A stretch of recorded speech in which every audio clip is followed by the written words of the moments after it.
Hi guys, welcome back to my channel Bareilly की blogger Sonal में आपका एक बार फिर से स्वागत है। और मैं हूं सोनल। तो आप लोग कैसे हो? आई होप आप अच्छे होगे, स्वस्थ होगे, मस्त होगे। मैं पहले भगवान जी की पूजा कर लेती हूँ, रोटी वगैरह का काम जो है गाय का वो निपटा लेती हूँ। उसके बाद फिर मैं आपसे मिलती हूँ। तो यहाँ मैंने पूजा कर ली थी और ये मेरी बेटी धूप में लेटी थी। आपको पता ही है उसकी तबीयत ख़राब चल रही है, तो वो उसे धूप में लेटा दिया। डॉक्टर ने कहा था कि उसे थोड़ी देर धूप में भी लेटा लो। यहाँ मैं आ गई थी नाश्ता पानी से निपट के, बच्चों को नाश्ता वाश्ता दे दिया था। आज संडे का दिन था, तो संडे में तो आपको पता ही है काम कितने हो जाते हैं। और ये बोल रही थी कि मेरा मुंह बहुत ख़राब हो रहा है, मुझे कुछ चटपटा सा खाने को दे दो। तो बाज़ार का तो खाने को देने का कोई सवाल ही नहीं है। यहाँ पर मैं बना रही थी लौकी कोफ्ते, क्योंकि लौकी कोफ्ते मेरे ऑयली नहीं होते हैं। मैं अप्पे पैन में बनाती हूँ कोफ्तों को, तो इसमें ऑयल ज़्यादा लगने का कोई सवाल ही नहीं, तो नुकसान वाला कोई चीज़ है नहीं।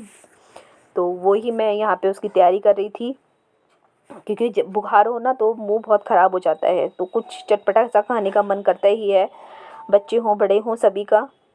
तो बाज़ार का तो इस टाइम में देना बिल्कुल सवाल ही नहीं उठता। वैसे भी हम लोग कम ही देते हैं बच्चों को बाज़ार का।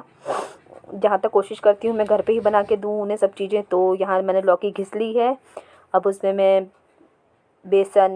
अभी तो मैं उसका पानी निकालूंगी अच्छे से हाथ से दबा दबा के। उसके बाद मैं उसमें बेसन, नमक, गरम मसाला, काली मिर्ची वगैरह ऐड करके इसके अप्पे पैन में पकौड़ियाँ बना लूँगी।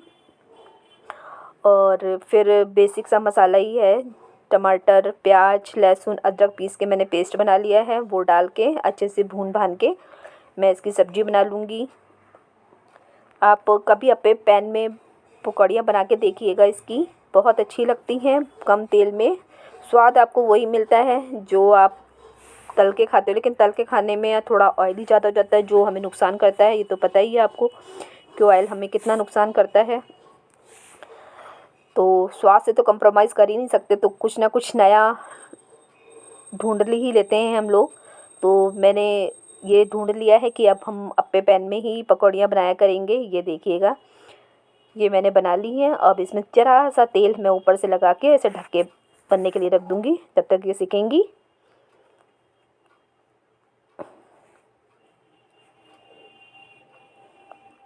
और उधर वाली साइड में मैंने कढ़ाई चढ़ा दी है। जब तक कढ़ाई गर्म होगी फिर उसमें मैं तेल डाल दूँगी। तेल गर्म होने पर मैं तेज पत्ता, जीरा और हींग डाल दूँगी। अब ये अच्छे से हो जाए तब मैं इसमें जो मैंने पेस्ट बनाया था वो ऐड कर दूँगी।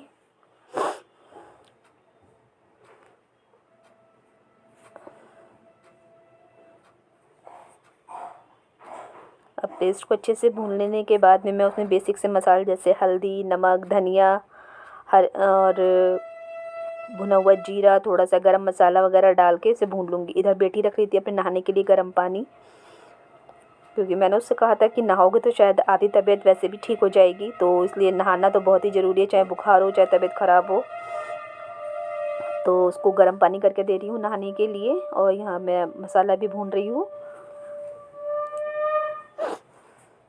ये मैंने नमक वगैरह इसमें ऐड कर दिया। अब इसे तेल जब तक छोड़ नहीं देता मसाला, तब तक मैं इसे अच्छे से भून लूँगी।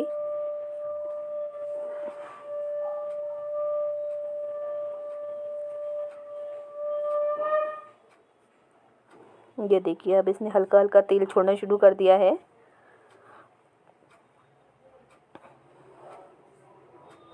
अभी थोड़ा सा और भूनूंगी मैं इसे 5-10 सेकंड के लिए। और अब ये भुन चुका है, देखिए अच्छे से तेल अलग हो गया है इसमें से। अब मैं इसमें पानी मिला दूंगी। तो अभी मैंने इसमें 1 गिलास के करीब पानी डाला है। अब मैं इसमें पकौड़े डाल दूंगी जो मैंने अप्पे में पैन में बनाए थे। देखिए आपको ये अंतर लग रहा है इन पकौड़ों में और वो फ्राई वाले पकौड़ों में? कुछ नहीं है। तो मुझे यहाँ पानी कम लग रहा था, क्योंकि पकौड़ों में कोफ्तों में पानी सोख लेते हैं, ये तरी कम हो जाती है, तो इसलिए मैंने इसमें पानी और डाल दिया। अब इसे अच्छे से खौलने दूंगी। और यहाँ पे मैंने ले लिया है धनिया। धनिया अच्छे से साफ़ करूँगी। आजकल धनिया खूब आ रहा है, तो जितना ज़्यादा से ज़्यादा हो सके धनिया खाइएगा, बहुत ही अच्छी चीज़ है ये।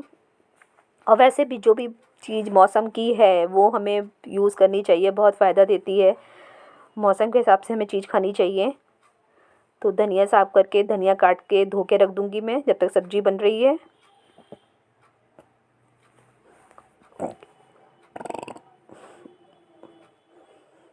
और हाथ के हाथ ही मैं ये बर्तन वगैरह भी साफ़ करती जाती हूँ। यहाँ पे स्लिप, क्योंकि धनिया वनिया काटा था, और आपको पता है कि मैं रोटी वगैरह स्लिप पे ही बेलती हूँ, काटा पीटे काम भी स्लिप पे करती हूँ।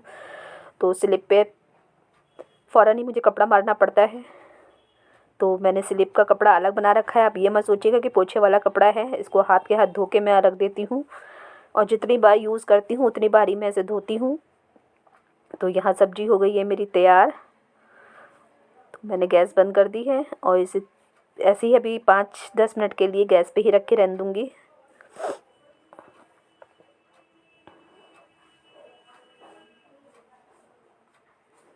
और धनिया काट लिया है, अब मैं इसे धो दूँगी।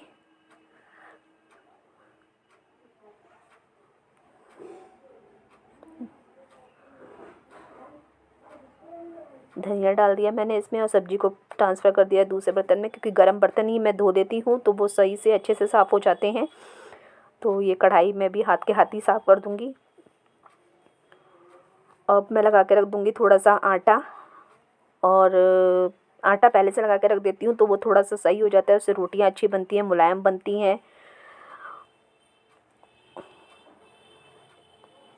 तो यही ट्रिक है जो दादी नानी ने हमें बता रखी है कि आटा पहले से लगा के रख दो तो अच्छी रोटियां बनती हैं। यहाँ सब्ज़ी तैयार हो गई है, देखिएगा, आप बताइएगा कैसी लगी है। अब आटा मल के रख दूँगी मैं। और नाश्ता वगैरह मेरा हम निपट गया था सुबह ही, क्योंकि बच्चे घर में तो वो तो हो गया था। उसके बाद ये दोपहर से मैंने आज वीडियो स्टार्ट करी थी अपनी। तो नाश्ते में बनाए थे आज मलाई सैंडविच। तो आप कहोगे दीदी आपके यहाँ मलाई सैंडविच बहुत बनते हैं। हाँ, ज़्यादातर रोज़ ही नहीं, रोज़ तो नहीं है, लेकिन हाँ तब भी बहुत ज़्यादा बनते हैं मेरे यहाँ, क्योंकि बच्चों को मलाई सैंडविच बहुत पसंद है। और फिर उसमें वेजी वगैरह पड़ती है, तो मुझे भी कोई प्रॉब्लम नहीं होती बच्चों को देने के लिए। यहाँ पे मैंने हाथ के हाथ बर्तन भी धो दिए हैं। आटा लग गया है, सब्जी बन गई है, अब रह गए चावल। तो चावल मैं बीन के भिगो दूँगी, क्योंकि जब खाएंगे बच्चे तभी हाथ के हाथ चावल बनाऊँगी। यहाँ बेटी जा रही थी नहाने के लिए, तो उसे मैंने साबुन दिया, पानी दिया।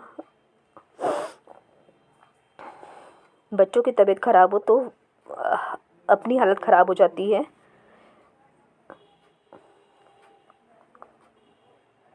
और ये हैंगर कितनी बार मैं इसे दिन में संभालती हूँ, लेकिन ये फिर अपनी उसी पोजीशन में आ जाता है। कभी तो मन करता है कि इसे यहाँ से हटा ही दूँ, फिर होता है कि चलो कोई बात नहीं, 10 बार करना पड़ता है तो क्या हुआ, लगता तो अच्छा है यहाँ लगा हुआ। तो यही सोच के मैं इसे यहाँ से नहीं हटा रही हूँ। अब पानी भर लिया है मैंने, क्योंकि मोटर चल रही थी तो पानी भी भर लिया फटाफट। अब ये देखिए आप, मेरे किचन में कितनी धूप है इस टाइम। किचन में सुबह से ही धूप आ जाती है, कोई भी मौसम हो, चाहे गर्मियाँ हो चाहे सर्दी हो। गर्मी में तो बहुत आफत आ जाती है इस धूप से, लेकिन जाड़ों में तो बहुत अच्छा लगता है काम करना धूप में। तो यहाँ पर मैं चावल को साफ़ करके भिगो दिया है। भिगोने के बाद में रोटी भी बना ली है मैंने, चावल भी बना लिए हैं। तो यदि आपको मेरी वीडियो पसंद आती है तो आप आज का ब्लॉग को मैं यहीं पे एंड करती हूँ। आपको अच्छा लगे तो सब्सक्राइब, शेयर, कमेंट करना ना भूलें। तो फिर मिलते हैं अगले ब्लॉग में, तब तक के लिए हंसते रहिए, मुस्कुराते रहिए, बाय।